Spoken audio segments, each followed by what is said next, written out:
Her der vil jeg godt vise, hvordan den mobile julekalender fungerer.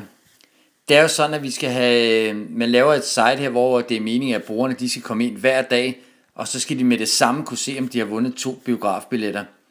Og derfor vil vi godt have, at brugerne de gemmer mobilsitet nede på deres homescreen, så de bare hver dag kan gå ind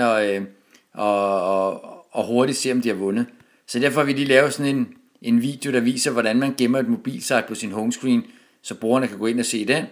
Men det foregår ved, at man går ned her, trykker tilføj til hjemmeskærmen, hvis det er på en iPhone, trykker tilføj, så ligger det herude, hvor der står highlight. Så hver dag, der går jeg bare ind, så går jeg ind og trykker, og så har man jo så fra start været inde og tilmelde sig nyhedsbrev, for det er jo selvfølgelig en af de ting, der er vigtigt, at man skal tilmelde sig nyhedsbrev for at deltage. Og nu kan den så se, at jeg har været inde og gøre det. Så hver dag, der kommer ind, der er mulighed for, at I kan få et statement her med et billede eller en video, eller noget tekst, så I kan få et nyt statement ind hver eneste dag i december måned.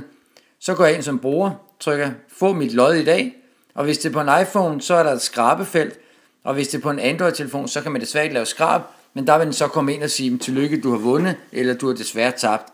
Men jeg går så ind her og skraber, og så kommer frem, tillykke, du har vundet, indtaster min data og trykker send, og så får jeg min præmie. Og når det så er dagen efter, så går jeg ind igen, trykker mig ind, og så har jeg muligheden for igen at vinde 2 biografbilletter, og igen så vil der her kunne være et nyt statement for jer, som kan være et tilbud, eller nogle produkter I har, eller hvad det nu kan være. Så det gode er, at man har det nede på sin homescreen, så man nemt og hurtigt kan se hver eneste dag. Der er det her med, at man ser med det samme, om man vinder, så man skal ikke vente i en uge eller 14 dage. Og for jer som virksomhed, jamen så kommer I i kontakt med nogle potentielle kunder hver eneste dag i december måned, og kan få et budskab ud til dem. Så nemt fungerer det. Vil du have lyst til at høre mere, så er du velkommen til at ringe til os.